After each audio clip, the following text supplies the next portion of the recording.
우리 인생에서 어떤 시련과 고난이 다가올 때에 우리는 너무나도 고통스럽습니다. 이 고난이라는 것은 그 누구도 자연스럽게 그것을 이렇게 받아들일 수 있지 않죠. 너무나도 힘겨워요. 더욱이 신앙과 신념 안에서 살아가고 있는 신앙인이 정말 하나님을 믿는 그 믿음의 마음을 가지고 정말 의를 이루고 살아가고 있는 가운데서 우리에게 주어지는 고난은 너무나도 많은 실망감을 주기도 하고 그것으로 인해서 이 영적인 침체와 낙심을 주기도 하죠. 견디기 힘든 시련이 될 것이에요. 이 1세기에 이 베드로 사도가 이렇게 사역하고 또 이렇게 편지를 보냈던 이 당시가 이 교회의 역사 가운데서 엄청난 시련을 겪게 되는 이 고난의 순간이었어요. 그 이전까지는 사도들이 복음을 전할 때에 산발적으로 지역적으로 또 어떤 특정 집단에 의해서 고난이 찾아오긴 했지만 이 베드로 사도가 베드로 전서를 쓸 당시에는 어떤 상황이었냐면 이 로마의 네로 황제가 가장 극심한 국가적인 탄압을 할 때였어요. 그렇기 때문에 많은 성도들이 그 국가적으로 탄압해오는 그 박해와 모진 고통들을 이기지 못하고 곳곳으로 흩어지게 된 상황 가운데 베드로 사도가 편지를 하게 되었습니다. 베드로전서의 수신자들은 곳곳에 나그네처럼 흩어져 있는 성도들이었고 이 세상에서 보면 어쩌면 이들은 실패한 사람들 같아요. 왜요? 이 두려움의 공포에 도망친 자들 같아 보였기 때문에 그렇습니다. 그리고 또 피난민과 같은 그런 모습이었겠지만 하나님 나라의 그 영적인 눈으로 바라보았을 때는 박해로 인해서 비록 지금 이 고난의 순간에 뿔뿔이 흩어져서 유랑 생활을 하고 또 피치 못할 상황 가운데서는 이 육신의 그 엄청난 고통을 당하며 희생을 당하기도 하고 또 광야를 떠도는 절망적인 너무나도 비참한 이 삶을 살고 있었을지라도 그들은 하나님의 기쁨이 되는 하나님의 백성들이었습니다. 하나님의 백성들은 하나님께서 주신 그 약속을 통해서 선을 행하고 선한 양심을 가지고 살아간다면 결코 두려울 것이 없었어요. 왜냐하면 하나님께서 말씀을 통하여서 그렇게 약속해 주셨기 때문에 그렇습니다. 그 삶이 비록 고난의 연속이라 할지라도 하나님이 기뻐하시는 삶이고 하나님께서 책임져 주시는 하나님께서 동행해 주시는 삶이기 때문에 그들에게는 이 고난이 절망이고 낙심이고 침체가 아니라 하나님으로 인해서 살아갈 수 있는 그것을 견딜 수 있는 힘이 되었던 거죠. 이 시대를 사는 우리 그리스도인들에게도 시시때때로 고난이 찾아옵니다. 현재 우리가 직면한 코로나 사태로 인해서 세상은 온갖 방법을 동원해서 이 교회를 비난하고 조롱하죠. 그러나 우리가 당하는 이러한 고난이 우리의 선한 행실과 선한 양심에 따른 것인지 아니면 우리의 죄악된 본성으로 인한 우리가 자초한 고난인지에 대해서는 우리가 한번 깊이 생각해 보기를 원합니다. 만약 우리의 이런 죄된 본성에 의해서 연약함이 조금이라도 드러나서 이 세상으로부터 받는 박해와 고난이라면 우리는 속히 돌이켜야 할 줄로 믿습니다. 회개하고 정말 하나님의 뜻이 무엇인지를 말씀을 통해 찾고 그 말씀대로 정말 변화된 삶을 추구하며 나아가야 되겠죠. 우리가 세상에서 선을 행하고 선한 양심으로 살아갈 뿐만 아니라 그리스도로 인한 고난이 찾아온 것이다 라고 한다면 우리가 자초한 고난이 아니라 우리는 선한 행실을 했고 또 선한 양심대로 살아갔고 그리스도의 의를 이루기 위해 살아가고 있는데 우리에게 찾아오는 고난이 있었다면 하나님께서 우리에게 허락하신 소망으로 우리가 그것을 잘 견디고 승리하여 이 모든 고난들을 잘 극복해 나아가는 우리 성문교회 성도님들의 삶이 되기를 간절히 소망합니다. 베드로가 이 흩어진 나그네들인 성도들에게 편지를 쓴 이유는 우리의 믿음의 삶으로 인해서 세상이 우리를 싫어하고 우리를 박해하는 사람들로부터 받는 부당한 대우를 받고 있다 할지라도 우리는 이것을 참고 인내해야 하고 우리의 소망은 예수님과 그분이 우리에게 주신 약속이기 때문에 현재 당하고 있는 이 고난의 시간들을 믿음으로 잘 견디기를 권면하기 위해서 이 편지를 썼어요. 이건 마치 지금 현실 가운데 이 함께 모여 예배하지 못하는 우리 성도들에게 아마도 목회자들이 우리 담임 목사님을 비롯한 목회자들이 권면해드리고 싶은 말이겠죠. 우리에게 지금 이러한 상황들은 어떻게 보면 환경적인 어떤 고난이 우리에게 찾아온 것인데, 우리는 우리가 바라보고 믿고 소망하는 그분을 바라보면서 이 고난의 순간들을 믿음으로 잘 견뎌나가야 합니다 라고 하는 권면이 아마도 우리 목회자들이 우리 성도님들에게 하고 싶은 권면인 것 같아요. 베드로가 흩어진 나그네와 같은 삶을 살고 있었던 성도들에게 그런 권면을 했다라는 거예요. 베드로는 의를 위한 고난으로 인하여서 나그네된 그리스도인들에게 고통스러운 시련이 우리 인생의 끝이 아님을 가르쳐주고자 편지를 썼던 거예요. 그리스도께서 고난의 때에도 우리에게 소망을 주신다. 그리스도께서 우리의 주인 되시고 우리와 늘 함께 하시기 때문에, 우리의 소망은 주님께 있기 때문에 우리는 이 시련과 고난을 견딜 수 있다라고 메시지를 쓴 것입니다. 사실 고난의 현실에 처한 그리스도인들에게 이 베드로보다 더 위로의 말을 잘 전달해 줄 수 있는 사람은 많지는 않은 것 같아요. 우리가 아는 바는 이 베드로는 실패자였죠. 실패자였어요. 예수님의 수제자로서 예수님의 가장 측근에서 예수님을 따랐고, 가이사랴 빌립보 지방에서는 이 베드로의 신앙 고백이 엄청났죠. 예수님께서 칭찬하실 정도로 너무나도 분명한 신앙 고백을 담고 있는 그런 놀라운 신앙 고백을 하는 제자였어요. 그리고 이 베드로는 예수님을 따르는 너무나도 신실한 제자로서 예수님께서 가시는 곳이라면 어디든 죽음을 무릅쓰고라도 가겠다라고 결단을 했던 제자였어요. 그러나 그는 고난 앞에 여지없이 무너지고 말았죠. 실패했어요. 무너지는 경험을 했어요. 예수님이 잡히시던 밤에 3번이나 베드로는 예수님을 부인했고, 이것으로 인해서 너무나도 낙심된 침체된 인생을 또 그 삶으로 전환하게 돼버리는 그런 경험이 있었어요. 고난 앞에 여지없이 무너지고 실패자로 낙오자로 낙심대자였던 그에게 찾아오신 예수님의 사랑으로 인해서 그는 다시 회복을 경험할 수 있었습니다. 그 이후에 그의 삶은 완전히 반전된 삶을 살아가게 되죠. 고난 가운데서도 굴하지 않고 주님의 복음을 위해서라면 이 죽음, 목숨까지도 아끼지 않고 나아가는 주님의 신실한 종이 됩니다. 성령에 이끌리는 종이 되죠. 그가 이전에는 감히 상상도 못했던 이 고백들을 많은 군중 앞에서, 그리고 이 공회 앞에서, 그리고 이방인 가운데에서 이 담대하게 믿음으로 고백을 하죠. 그렇게 이 고난이 엄습해 오는 이 두려움과 실패를 이 베드로는 너무나도 잘 아는 거예요. 하나님의 능력으로 역사하실 때 그 고난을 참고 인내할 수 있는 일체의 비결을 아는 사람으로 이 베드로가 변화되었기 때문에 이 성도들에게, 흩어진 나그네와 같은 성도들에게, 고난을 겪고 있는 이 성도들에게 권면을 해줄 수가 있었던 것입니다. 베드로는 고난 앞에 이를 악물고 견디라는 것이 아니라, 우리가 우리 스스로의 고난을 이겨낼 어떤 능력을 가지고 있지 않아도 흔들리지 않는 평안함, 그것이 우리 안에 있다라고 이야기를 하고 있어요.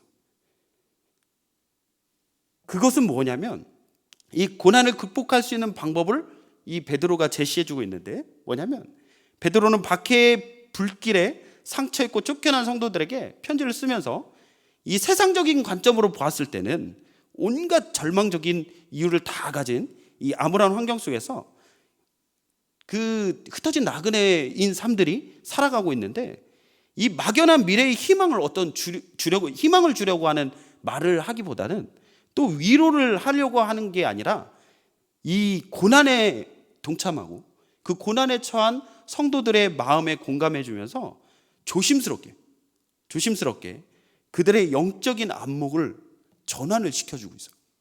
하나님 나라의 그 소망으로 이들의 안목, 두려움에 떨고 있고 이 두려운 상황을 바라보고 있는 그들의 안목을 전환을 시켜주고 있는 거예요. 복음을 위해 그리스도로 인하여서 의로운 고난길에 들어선 우리의 마음속에 있는 최종적 목적지는 그리스도와 함께하는 곳, 영원한 하나님 나라입니다. 오늘까지 진행된 특별 새벽기도에 우리가 천국은 마치라는 주제를 가지고 하나님 나라에 대해서 이렇게 말씀을 들었죠. 우리 성도들의 최종 목적지는 하나님 나라예요. 그죠? 하나님 나라를 소망하면서 살아가고 있어요.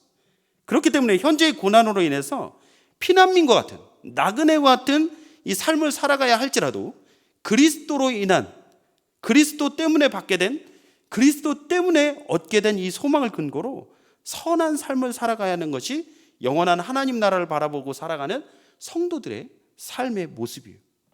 우리 성목교회 성도님들 가운데도 지금 이 시간 의를 위하여, 그리스도의 의, 신앙의 절개를 지키기 위하여 혹시 고난 가운데 처해 있는 분들이 계시다면 영원한 하나님 나라를 소망하며 믿음으로 그 모든 상황들을 견디고 이기는 우리 모두가 되기를 간절히 소망합니다.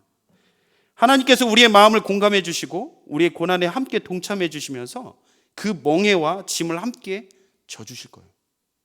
주님을 온전히 신뢰하며 믿음의 눈을 들어서 주를 신뢰하며 바라볼 때 당장은 끝이 보이는 것 같지 않고 정말 암울한 것 같이 보이지만 곧 하나님 나라와 함께 그 임하실 그 하나님의 놀라우신 임재를 우리가 느끼며 하나님께서 나의 삶을 붙들고 있구나, 나의 모든 환경과 상황들을 이끌어가고 계시는구나 라는 것을 느끼게 될 것입니다. 오늘 본문 13, 14절에 이렇게 이야기를 하고 있어요. 또 너희가 열심으로 선을 행하면 누가 너희를 헤아리오. 그러나 의를 위하여 고난을 받으면 복 있는 자니 그들이 두려워하는 것을 두려워하지 말며 근심하지 말고 라고 말씀하고 있습니다. 우리는 흔히 우리가 어떤 상처를 입을 때 우리 내면에 있는 본능이 꿈틀대죠. 뭐냐면 그 상처를 받게 되는 상황과 환경, 그리고 지금 나에게 상처를 주고 있는 그것으로부터 자꾸 탈피하려고 하거나 도망치려고 하거나 이 불의한 나에게 이 상처를 주고 있는 이 상황에 대해서 대항하려고 합니다. 고난을 당당하게 감당하고 인내하면서 하나님께 받은 은혜를 보여주는 삶은 어쩌면 우리 인간들의 삶, 우리 인간들의 스스로의 삶 가운데서는 너무 힘든 거죠. 너무 힘든 거예요. 우리 본능 안에서. 아마도 우리는 나를 부당하게 대우한 사람이 있고 그런 환경이 우리 가운데 찾아오게 된다면 나 자신을 보호할 뿐만 아니라 그것을 반격하게 되죠. 받은 그 이상으로 갚아주려 하는 그런 마음이 모든 사람들에게는 있어요. 제가 좀 그런 스타일이거든요. 저도 예전엔 좀 혈기가 좀 왕성해가지고 누가 한 번 공격을 하면 저는 끝까지 공격을 하는 그런 스타일의 사람이었어요. 그래서 제가 이 중고등학교 때 싸움을 하게 되면 한 명만 잡는다, 뭐 이런 이상한 그런 고집이 좀 있었던 사람이었어요. 그래서 한 대 맞으면 2대 이상은 때려줘야 된다, 이런 이상한 복수심에 불탔던 그런 성격을 가진 사람이었는데 이게 본성이에요. 인간의 죄된 본성이죠. 그런데 이 베드로는 모든 유혹을 초월하여서 마음의 평정을 얻고 모든 불공평한 대우에도 불구하고 의를 위한 고난을 믿음으로 견디고 소망을 가지고 이것을 잘 견뎌내라 라고 권면을 하고 있어요. 이 말씀은 성도인 우리가 이 땅에서 살면서 어떠한 고난이나 해를 당하지 않거나 그런 위기가 찾아올 때 그것을 피하며 살아갈 수 있는 피할 길이 있다라고 말씀하고 있지 않습니다. 고난이 우리에게 찾아오지만 하나님께서 우리에게 주실 하나님의 유혹과 하늘의 그 유혹과 구원의 감격 그리고 산소망까지 이 고난이 우리에게 빼앗아갈 수 없다라고 이야기를 하지, 이 고난의 길들을 다 피해 다닐 수 있다라고 말을 하고 있잖아요. 고난이 우리에게 찾아오죠. 믿음의 삶을 살아가고 신앙의 삶을 살아갈지라도 우리에게 고난은 엄습해 옵니다. 그러니 고난 앞에서 타협하거나 도망가거나 주를 부인하는 삶이 아니라 더욱 힘써 선을 행하고 고난 앞에 두려워하지 않은 삶을 살아내기를 이 베드로 사도는 권면을 하고 있어요. 우리 성문교회 성도님들 삶 가운데서도 이러한 의를 위한 고난 앞에, 우리에게 처하는 이 고난 앞에 두려워하거나 근심하지 말고 믿음의 선한 행실로 살아내는 모든 성도들의 삶이 되기를 간절히 소망합니다. 고난이 찾아올 때 우리의 믿음이 더욱 견고해짐을 우리는 경험할 수 있을 거예요. 그러면 우리는 어떻게 이 의를 위한 고난을 받으면서 복을 누리고 기뻐하며 살아갈 수 있을까요? 고난 가운데서도 우리가 기뻐할 수 있는 그 이유, 그 근거는 도대체 무엇일까요? 이 말씀에서 뭐를 이야기를 하고 있냐면 우리 성도들에게는 산 소망이 있기 때문에 우리는 고난 중에도 기뻐할 수 있다라고 말씀하고 있습니다.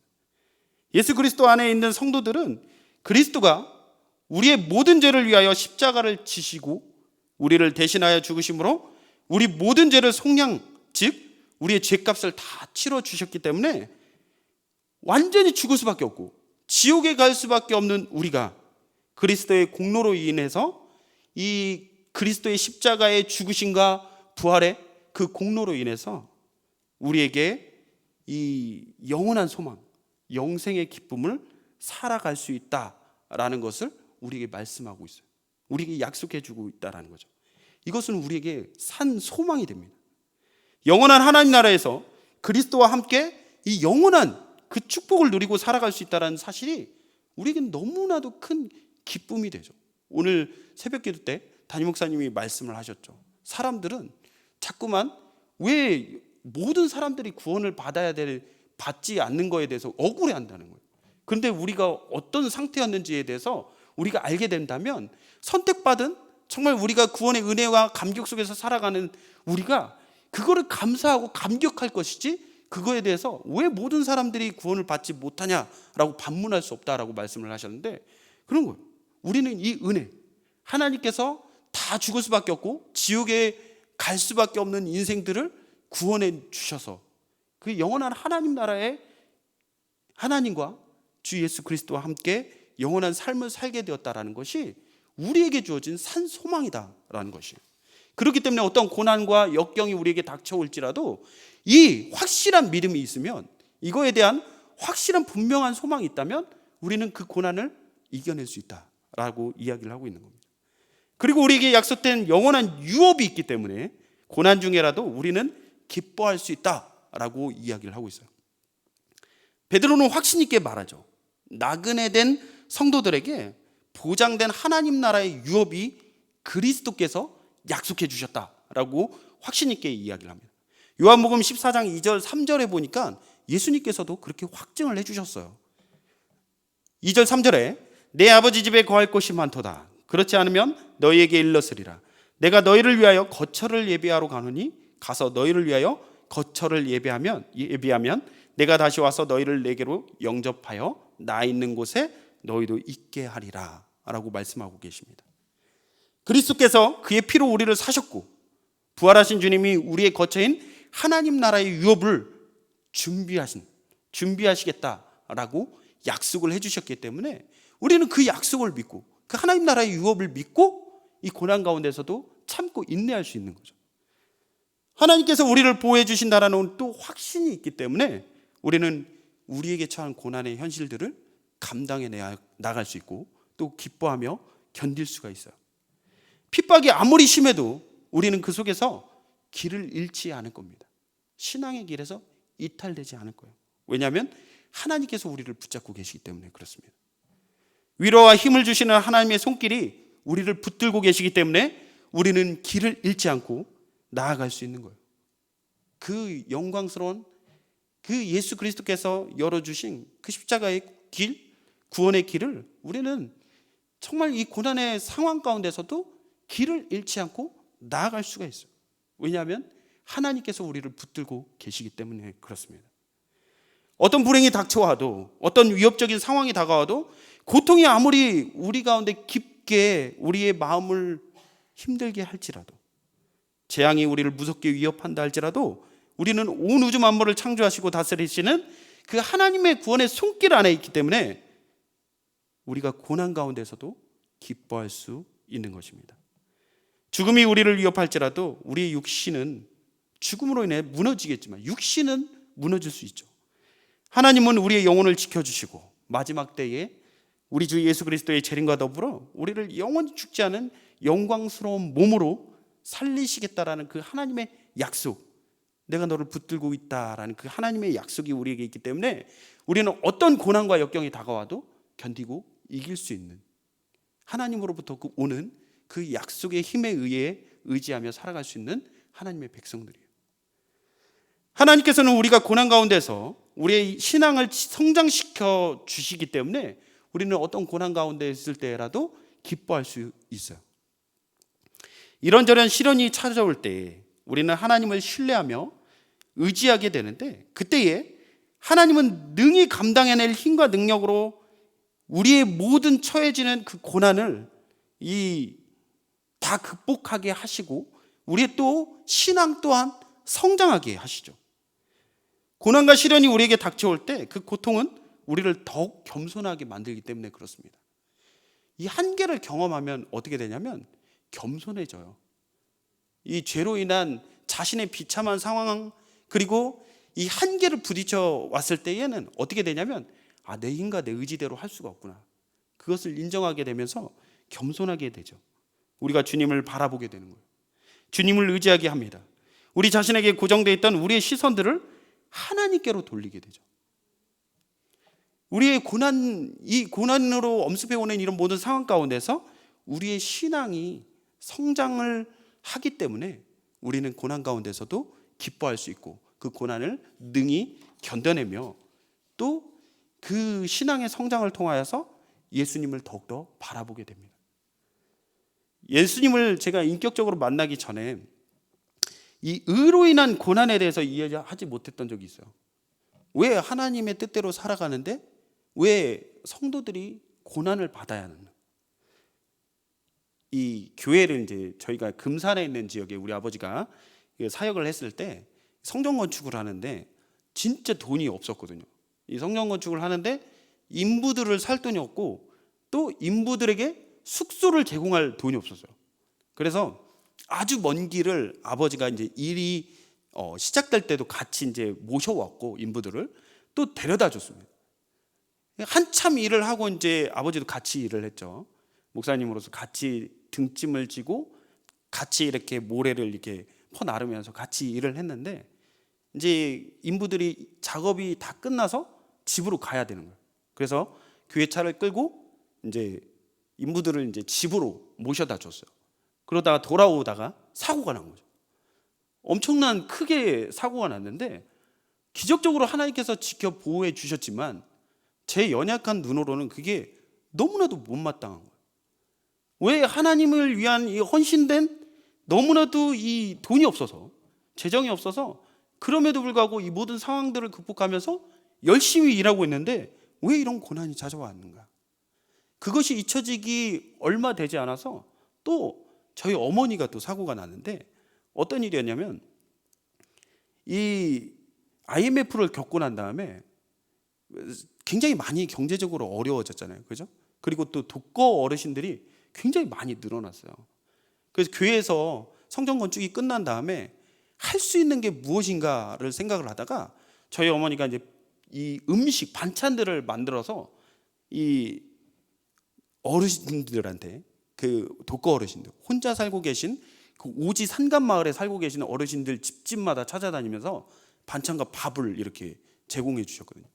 약 7년 동안 하셨어요. 그걸 7년 동안 뭐 누가 알아주지 않아도 그냥 찾아가는 거죠. 그랬는데 갑작스럽게 또 이렇게 연락을 받고 갔는데 어머니가 그 모든 음식을 돌리고 오다가 교통사고를 당하시고 이 차가 전복이 된 거죠. 그런 상황들을 보았을 때 이해가 안 가는 거예요. 왜 이런 비참한 고통이 우리에게 닥쳐와야 하는가? 너무나도 이해가 안 가는 거예요. 그러나 예수님을 인격적으로 만나고 그 또한 너무나도 시련과 아픔의 시간이었지만 그것으로 인해서 우리의 신앙이 더욱더 단련되고 성장하고 또 하나님께서 이 고난, 정말 이 고난의 터널을 우리가 견뎌낼 수 있을까라는 의심이 들고 있을 때에도 하나님께서 여전히 일하고 계셨다라는 것을 나중에 정말 신앙이 생기고 난 다음에 알게 되었어요. 그래서 지금도 시시때때로 고난이 찾아오거든요. 저희 삶 가운데 고난이 찾아와요. 그런데 그때마다 불안하고 걱정하고 원망하고 이것을 도피하려고 하지 않고 이 또한 하나님께서 견딜 수 있게 힘을 주시겠구나, 이 또한 지나갈 거야 라는 하나님을 신뢰하는 마음이 생기기 시작을 했다라는 거예요.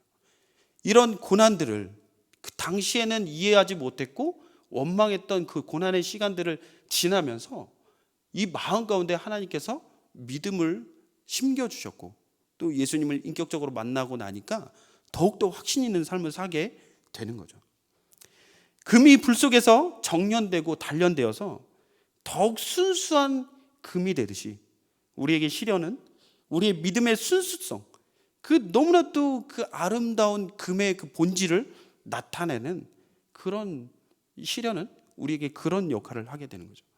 시련 자체는 우리에게 엄청난 고통이고 괴로움이지만 시련을 통하여서 우리는 더욱 단련되고 영적인 성장을 이뤄나가게 될 것입니다. 우리 성도님들이 시련을 당할 때, 이 고난을 당할 때 가장 선명하게 그리스도를 보게 될 것입니다. 이 고난 가운데 있을 때 내 힘으로 되지 않는다라는 것을 느끼게 될 때, 정말 절망 가운데 빠지게 될 때 하나님을 의지하게 되거든요.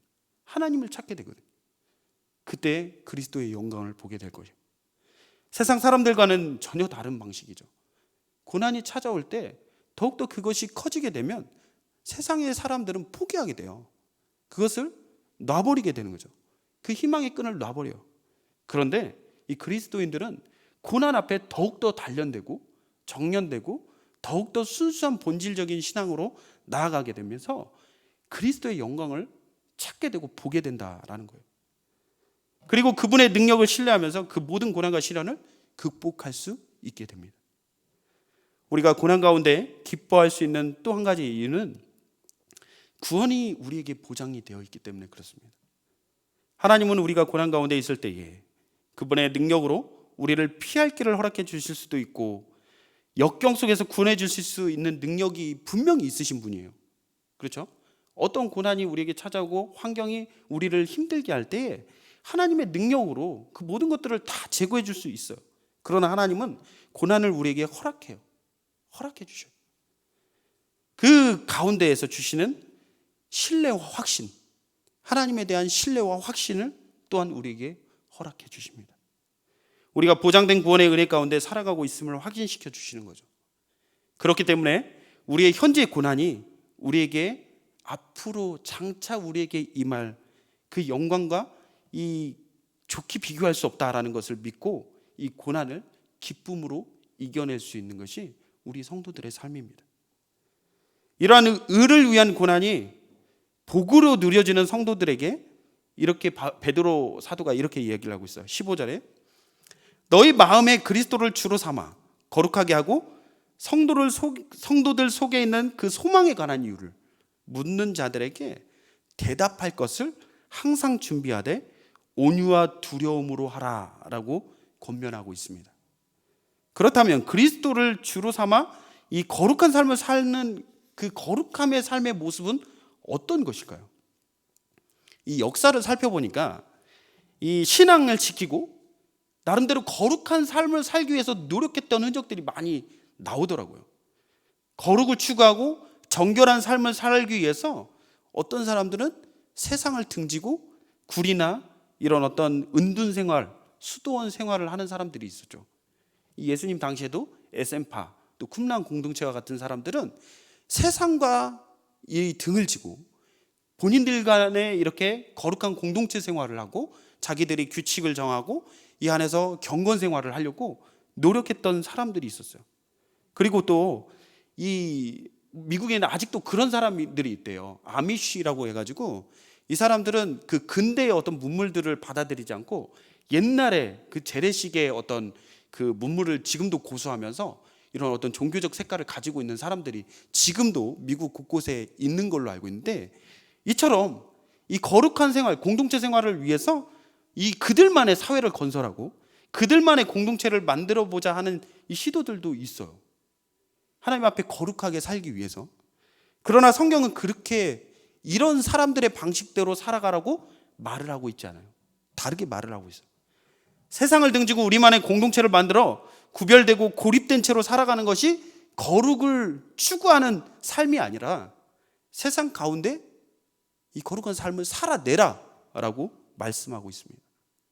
거룩하지 않은 세상 속에서 거룩한 삶을 살아가야 하는 문제에 대한 이 그리스도인들의 선택은 이 스스로 고립하고 자기 분리해서 사회로부터 전혀 다른 삶의 방식, 또 전혀 구분되는 삶으로 살아가는 게 아니라 사람들에게, 세상 사람들에게 이 그리스도인으로서 선한 행실과 선한 양심을 따라 살아감으로 인해서 도전을 주고 그들에게 거룩한 삶이 무엇인지를 살아내므로 보여달라는 거예요.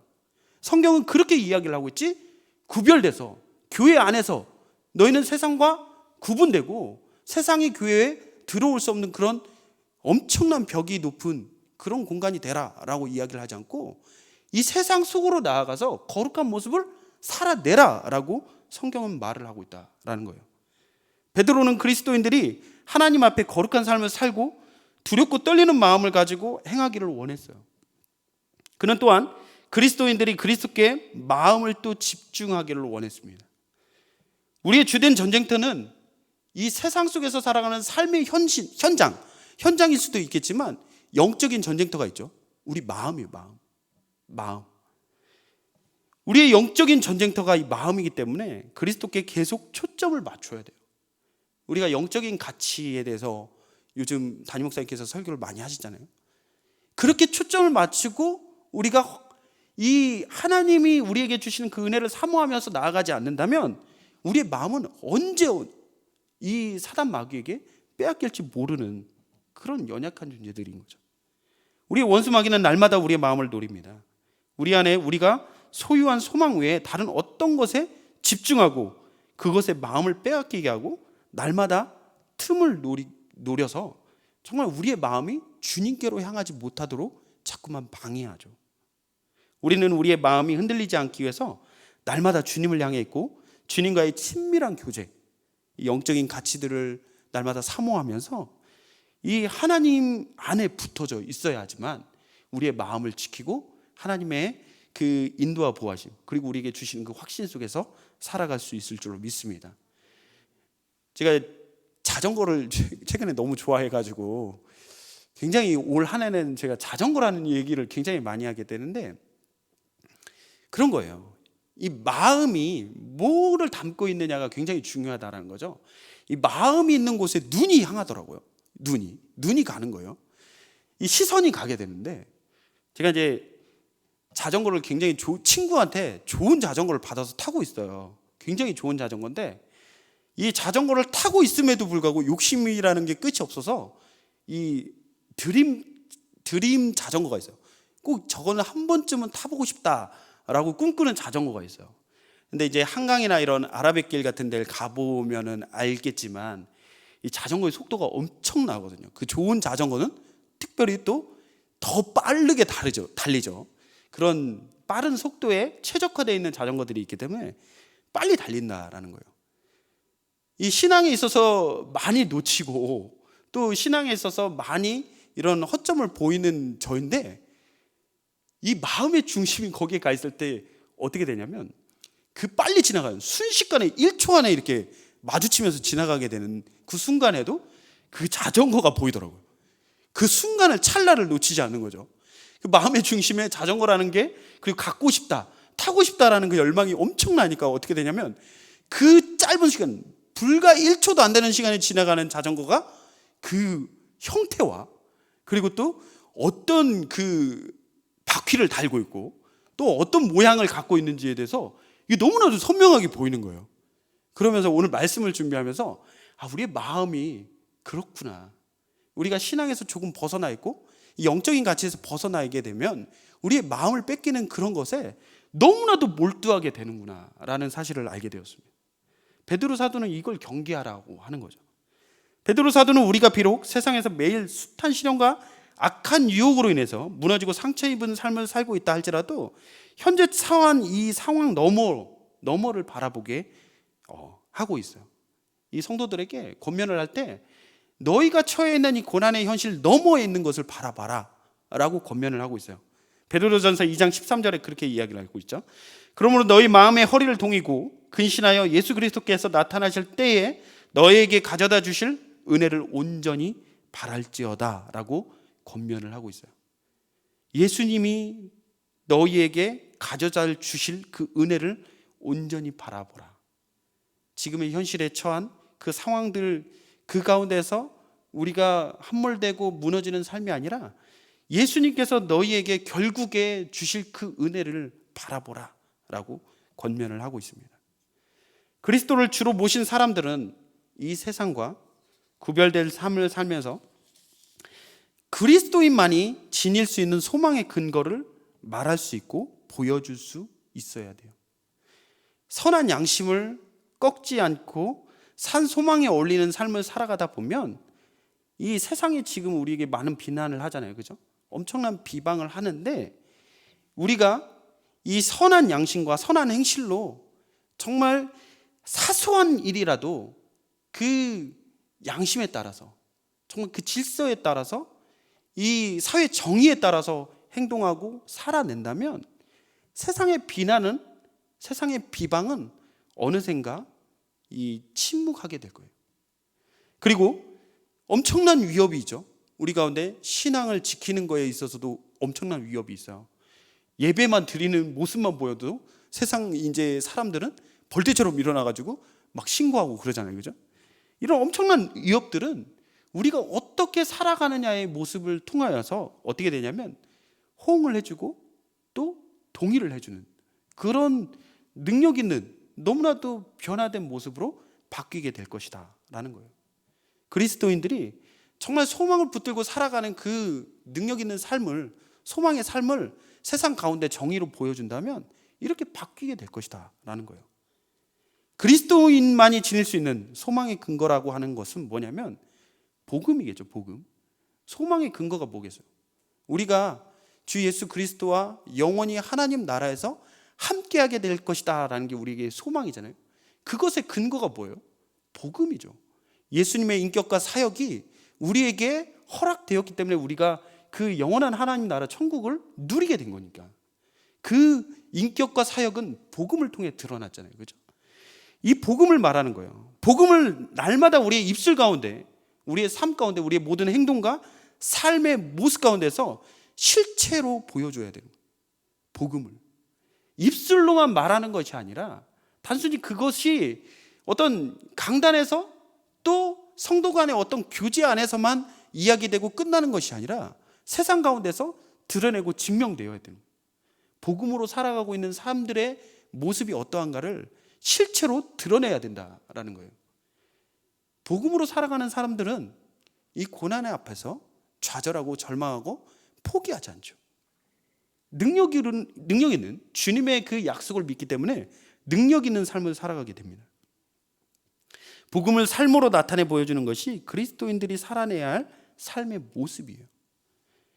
성도의 의롭고 선한 행실의 모습은 강팍하고 닫혀진 세상의 마음의 문을 두드리게 될 것이고, 그리고 현재 코로나 사태로 교회가 세상의 비방의 중심에 있는데 세상에 맞서 나를 세우며 강력하게 대응해 나아가는 것이 아니라 우리의 작은 모습, 정말 그 질서와 정의, 하나님 앞에서 그 하나님께서 원하시는 삶의 모습대로 살아내는 그런 처절한 노력들이 보여질 때에 이 그리스도인들만이 살아낼 수 있는 모습들로 세상 가운데 비춰줄 때에 세상도 교회를 바라보는 그 시선을 다르게 할 것입니다. 이러한 성도들의 선한 행실과 의연하고 의로운 삶의 모습은 복음과 세상을 연결하는 연결점이 되겠죠. 우리가 이 베드로 사도가 이야기하듯이 삶으로 살아내야 된다는, 고난 가운데서도, 역경 가운데서, 시련 가운데서도 우리는 그 삶으로 하나님의 영광을 드러내는 삶, 그리고 이 세상 가운데 정의와 공의를 실현하는 삶들을 살아내라라고 이야기를 하는 거예요. 그래야지만 복음이 실체가 세상 사람들에게 드러난다라는 거죠. 우리의 어떠한 모습이 이 세상 사람들이 그리스도의 영광을 볼 때는 교회의 모습을 보고 그리스도의 영광을 보거든요. 세상 사람들이 볼 수 있는 통로가 어디겠어요? 성도들의 삶이에요. 성도들. 그렇기 때문에 이 베드로 사도는 이렇게 강력하게 요구를 하는 거죠. 성도에게 고난은 불행이나 실패로만 볼 수가 없어요. 의를 위해 당하게 되는 그 고난은 그것이 하나님의 뜻이고 그리스도의 참된 제자임을 증거하는 어떻게 보면 그게 증거가 될 수가 있어요. 이 의로 인해서 선한 행실과 선한 양심을 따라 살아가고 있는데 받게 되는 이 고난은 어떻게 보면 참된 제자이구나 라는 것을 증명하는 것이 될 수가 있다라는 거죠. 이 세상에서 성도들이 당하게 되는 의로운 고난이 필연적으로 우리에게 찾아온다면 우리가 기도하고 생각해야 하는 것은 박해를 잘 피하고 이것이 고난이 없는 순탄한 삶을 바라는 그런 기도를 하는 것보다는 박해와 고난 가운데서도 이것을 능히 이겨내고 정말 이 고난을 잘 극복해 나아감으로 인해서 이 고난의 끝에 하나님께서 우리에게 허락하신 그 영광스러움을 경험하고 그것을 세상 사람들에게 보여줄 수 있는 그런 확신 있는 삶을 살아내는 것이 우리 그리스도인들의 삶의 모습일 것입니다. 우리 믿음의 성도들이 삶 속에서 주를 위한 박해와 고난을 당하고 있다면 지금 현재 주가 주신 소망으로 잘 이겨내시기를 소망합니다. 성도들은 하나님의 능력으로 보호되며 세상의 저항을 이기고 결국엔 승리하게 될 것입니다.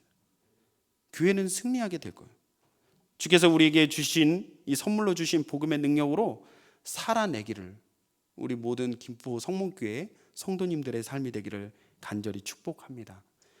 우리의 소망 되신 주님을 바라보면서 주께서 의로 인한 고난을 통해서 영광스러움을 입으신 것처럼 주 예수 그리스도께서 그 의를 위한 고난을 당하셨잖아요. 십자가에서 우리의 의를 위한 고난을 당하셔서 이 엄청난 고난을 당하셨는데 이 고난을 끝에 그 부활의 영광스러움을 입은 것처럼 우리도 결국엔 주님이 하신 이 일을 통하여서 그것을 근거로 해서 주님과 같이 부활의 영광, 그 놀라운 하나님 나라의 축복을 누리게 되는 그 놀라운 기쁨의 영광을 누리게 될 것입니다.